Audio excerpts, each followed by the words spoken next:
ಮುಂದೆ ವೃಶ್ಚಿಕ ರಾಶಿ, ಕೌಟುಂಬಿಕವಾಗಿರ್ತಕ್ಕಂತಹ ಸಮಸ್ಯೆಗಳು ಸಾಕಷ್ಟು ಇದೆ. ಅದು ವ್ಯಾಪಾರ ಇರಬಹುದು, ವ್ಯವಹಾರ ಇರಬಹುದು, ರಾಜಕೀಯ ಇರಬಹುದು, ಅಧಿಕಾರ ಇರಬಹುದು,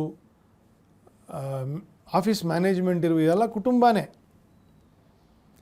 ಈ ವೃಶ್ಚಿಕ ರಾಶಿಯವರಿಗೆ ಹಿಂದಿನ ವರ್ಷದವರೆಗೂ ಶನಿ ಚತುರ್ಥದಲ್ಲಿ ಇರೋವರೆಗೂ ಅವ್ರು ಭಾಳ ಚೆನ್ನಾಗಿ ಇರ್ತದೆ. ಶನಿ ಯಾವಾಗ ಪಂಚಮಕ್ಕೆ ಹೋಗಿ ಗುರುವು ಕೂಡ ಅಷ್ಟಮಕ್ಕೆ ಬಂದರೂ ಆಗ ದೈವಾನುಕೂಲ ಸ್ವಲ್ಪ ಕಡಿಮೆ. ಹಾಗಾಗಿ ಸ್ವಲ್ಪ ಹೆಚ್ಚು ಪರಿಶ್ರಮ ಹಾಕಬೇಕು. ಚೆನ್ನಾಗಿ ನಡೆದ ಕಾಲದಲ್ಲಿ ಗಳಿಸಿರ್ತಕ್ಕಂತಹ ಜ್ಞಾನ, ಜನ, ಧನ, ಸಂಪತ್ತು ಈಗ ಸರಿಯಾಗಿ ವಿನಿಯೋಗ ಮಾಡಿ, ಸತ್ಕರ್ಮಗಳನ್ನು ಮಾಡಿ, ಸೂಕ್ತವಾಗಿರ್ತಕ್ಕಂತಹ ಹೋಮ ಹವನಾದಿ ಶಾಂತಿಗಳನ್ನು ಮಾಡಿ, ದಾನ ಧರ್ಮಗಳನ್ನು ಮಾಡಿ, ಆಯಿತಾ. ಒಂದು ಸಮಯದಲ್ಲಿ ಗಳಿಸಬೇಕು, ಇನ್ನೊಂದು ಸಮಯದಲ್ಲಿ ಕೊಟ್ಟು ಬಿಡಬೇಕು.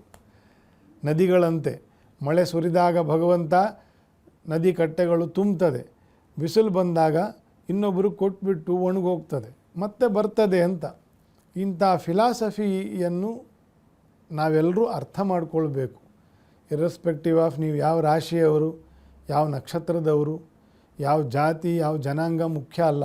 ಮನುಷ್ಯನಿಗೆ ಬೇಕಾಗಿರೋದು ಜ್ಞಾನ, ನಮ್ರತೆ, ಅರ್ಥ ಮಾಡ್ಕೊಳ್ತಕ್ಕಂಥ ಒಂದು ಮನಸ್ಸು. ಇಷ್ಟು ಕೊಟ್ಟಿದ್ದಾನೆ ದೇವರು. ಹಾಗಾಗಿ ನಾವು ಅದನ್ನು ಸದ್ಬಳಕೆ ಮಾಡಿಕೊಳ್ಳೋಣ. ವೃಶ್ಚಿಕ ರಾಶಿಯವರಿಗೆ ಸ್ವಲ್ಪ ಗಂಭೀರವಾಗಿರ್ತಕ್ಕಂತಹ ತಿಂಗಳು, ಅನುಕೂಲ ಸ್ವಲ್ಪ ಕಡಿಮೆ. ಕೇಂದ್ರದಲ್ಲಿ ವೃಶ್ಚಿಕಾಧಿಪತಿಯು ಕೇಂದ್ರದಲ್ಲಿ ಸಂಚಾರ ಮಾಡ್ತಾ ಇರೋದ್ರಿಂದ ರಾಜರಿಗೆ ಅನುಕೂಲ, ಮತ್ತು ರಾಜರಿಂದ ಸ್ವಲ್ಪ ದೋಷಗಳು ಬರ್ತಕ್ಕಂಥದ್ದು. ಅದರ್ವೈಸ್ ಬೇರೆ ಎಲ್ಲ ಒಳ್ಳೆಯದಿದೆ.